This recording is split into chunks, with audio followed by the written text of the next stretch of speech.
Does your iPhone keep asking for an App Store password every time you download an app? In this video, I'll show you how to turn off App Store password requests on iPhone by walking you through two different fixes you can try, depending on your setup.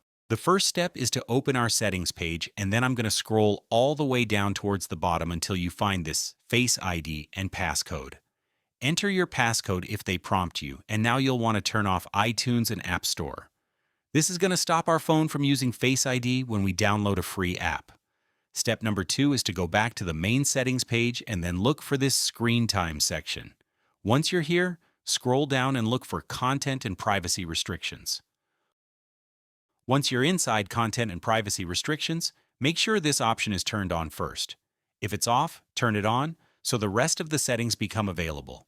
Now tap on iTunes and App Store purchases.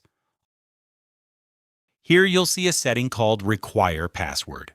Make sure this is set to Don't Require for free downloads.